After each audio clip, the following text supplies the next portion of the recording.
For almost 20 years, Melinda Gates, she has made it her mission to help find solutions for people in need all across the globe. Now she's out with a new book. It's called The Moment of Lift, offering a rare look inside her life, the women, the girls all over the world who have helped make her the powerful mother, wife, and working woman she is today. Please welcome Melinda Gates back to GMA. I thoroughly enjoyed the book. Yeah, it's thought-provoking.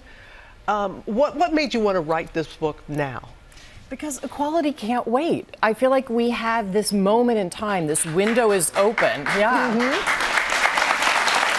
Yeah. This window is open because of the Me Too movement, the number of women who've come into Congress.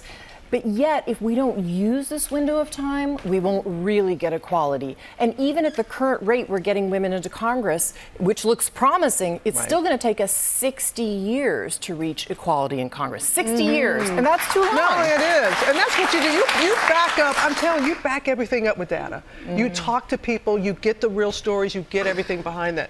And what you also say about lifting up women, that when we do that, it's not at the expense of men or anyone else, that when you lift women, all of society is lifted. Absolutely, and I totally believe that. And it takes women and it takes men to look at what are the actions we need to take in our home, our workplaces, our community. Because if you lift up women and then you have men and women equal, it changes societies. I've seen it all over the world. Yeah, the bottom line increases. I mean, it's not only the right thing to do, it's also just makes sense. And if you want to lift people up and you want society to be better, it just works that way. I know that you share so many beautiful stories of men and women that you've met on your travels all around the world. And there's even a picture, I think she's from Tanzania. You keep a picture of a woman there in your home. Yeah. Tell us about her. So Anna was in a very loving relationship with her husband, Sonari. My daughter, when she was 15, Jen and I went to live with them in their home in Tanzania.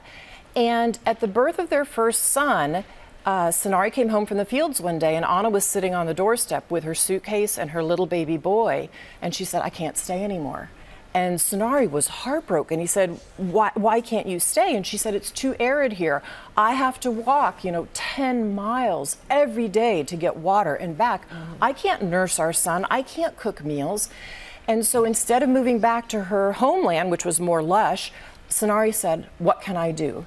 And she said, "You could walk to get water," which is completely against Maasai tradition. And he started walking, and other men taunted him and said, "You've been, bewitched by your wife."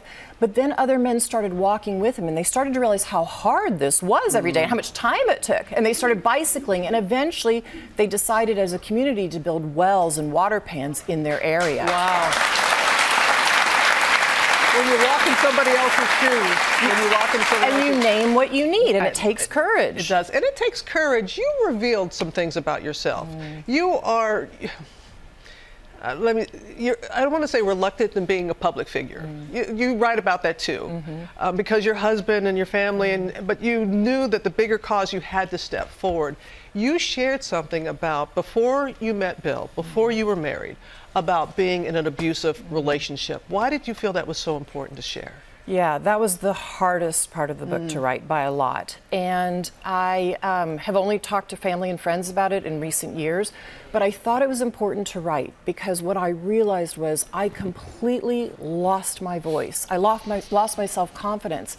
And when I go all over the world, places in the US, India, different countries in Africa, when I stay and talk to women long enough, it is happening to millions of women. And I wanted to write down my story so people can understand it can happen to absolutely anybody. And we need to change that. We do need to change that. And in the time that we have left, what is so wonderful, you shared this story about, because you, in case you didn't know, she's married to Bill Gates. I don't know if you heard about him. Oh, by the way. But how the time cop story about how a friend, when asked about how you all, two powerful people, how you coexist, and he talked about a time cop. Yeah, and what Bill framed up so beautifully, because I think one of our biggest struggles for us in our marriage was how do we allocate our time between us and our 3 kids and our busy lives.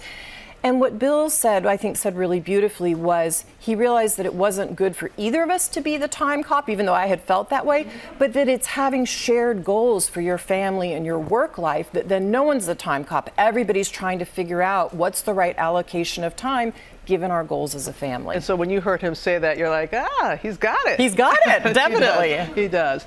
Never enough time. I know that you're going to spend more time online because it is a very important message. It is a thoughtful, thought-provoking, enlightening book, and I thank you so much for sharing it with us this morning. Thanks Melinda for Gates. having me. The moment of lift. The moment of lift. I love that.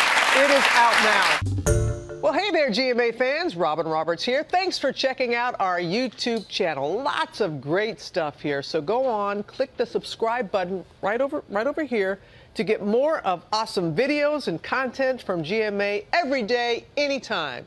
We thank you for watching, and we'll see you in the morning on GMA.